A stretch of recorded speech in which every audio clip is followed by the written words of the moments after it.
नमस्कार, मैं संगमित्रा आप सभी का स्वागत करती हूँ हमारे न्यूज चैनल खबर जनता तक में।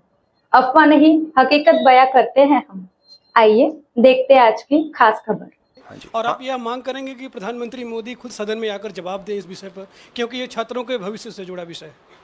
हाँ बिल्कुल, सिंपल क्वेश्चन, हाँ उठाएंगे, पार्लियामेंट हाउस में उठाएंगे।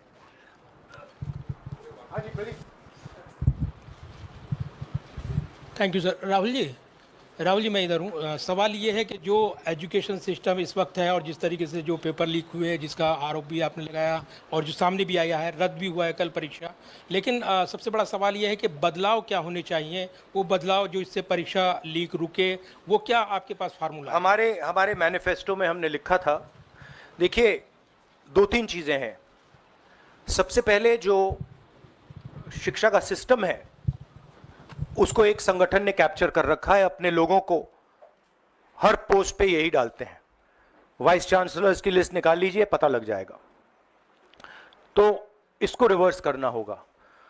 दूसरी बात, मैनिफेस्टो में हमने साफ कहा कि पेपर लीक होने के बाद कार्रवाई करना एक बात है, बहुत जरूरी है और स्ट्रिक्ट से स्ट्रिक्ट कार्रवाई होनी चाहिए, मगर हमने ये भी कहा था कि पेपर लीक होने से पहले जो सिस्टम्स हैं, जो यूनिवर्सिटी के एग्जाम्स के रूल्स हैं, सिस्टम्स हैं, इनको फिर से असेस करना पड़ेगा, इनको स्टडी कर कर रीडिजाइन करना पड़ेगा।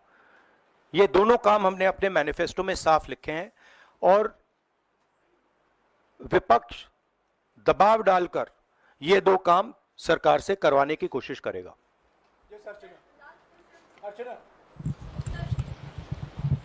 Rahul, do you think so? This is a education emergency, and till now, what is the stand? Government ने जितना भी stand लिया, do you satisfied with that stand?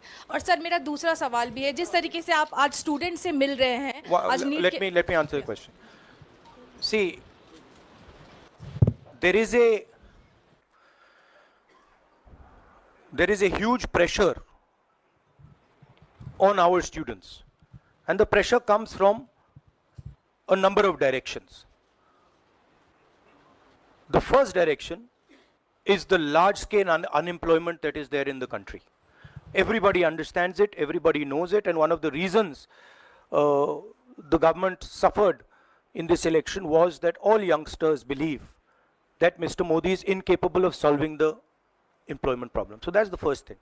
Second thing is there's huge pressure because of this, and there are very few avenues for students. In all areas, right?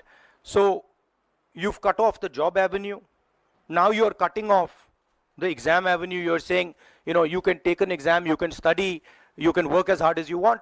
On the last date, we're going to tell you that the exam is cancelled. So, you know, that avenue is also shut. You've shut avenues like Agniveer. You've shut avenues like the public sector. So the youth of India have nowhere to go. It doesn't matter whether you're an IIT graduate, IIT student, or you're trying to join the army. The youngsters in India simply have no way through. And it's not just an educational crisis. It's a crisis in pretty much every sphere that we are facing.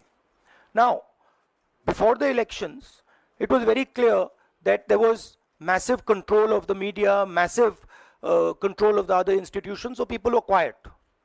Now people are very clear that we're sitting on a disaster and we've got a government that is crippled, cannot do the job. It's literally walking around on one leg, right? So yes, it's a crisis. It's a profound national crisis. It's an economic crisis. It's an educational crisis. It's an institutional crisis. So, but I don't see any response. I don't even see the capability of a response, right? So हाँ नहीं 1 second, Bihar का भैया हमने कहा है कि inquiry होनी चाहिए और जो भी जिन्होंने भी पेपर लीक कराया है उनके खिलाफ कार्रवाई होनी चाहिए। राहुल जी, चूंकि ये मामला नेशनल लेवल पे भी एग्जाम्स में हो रहा है, स्टेट लेवल्स में भी एग्जाम्स में कई जगह इस तरह के पेपर लीक की घटनाएं होती है और करोड़ों छात्रों का जीवन अधर में लटक जाता है। आपको लगता है कि एक सख्त कानून बनाने की जरूरत है संसद में कि इससे निपटने के लिए? कैसे होगा, क्योंकि छात्रों का जीवन नहीं, सख्त कानून आफ्टर द फैक्ट है, वो होना चाहिए। मगर अगर आप मेरिट के बेसिस पर लोगों को नहीं जॉब देंगे, अगर आप आइडियोलॉजिकल लोगों को वाइस चांसलर बनाएंगे, इनकेपेबल लोगों को वाइस चांसलर बनाएंगे, एग्जाम्स के जो स्ट्रक्चर्स हैं, एग्जाम लेने के स्ट्रक्चर्स हैं, उनमें आप आइडियोलॉजिकल लोगों को डालेंगे तो ये काम होगा। ये इसका सबसे बड़ा कारण BJP and its parent organisation ने जो कैप्चर किया है ये है। और अगर आप कल्प्रिट ढूंढना चाहते हैं तो मैं आपको बताता हूं, जिन लोगों ने हिंदुस्तान के इंस्टीट्यूशंस को डिस्ट्रॉय किया है, जो पहले ऑब्जेक्टिव हुआ करते थे, इम्पार्शियल हुआ करते थे, वो आज जुड़े रहिए हमारे साथ और देखते रहिए खबर जनता तक। अफवाह नहीं, हकीकत से रूबरू कराते हैं। लाइक सब्सक्राइब अवश्य करें। धन्यवाद।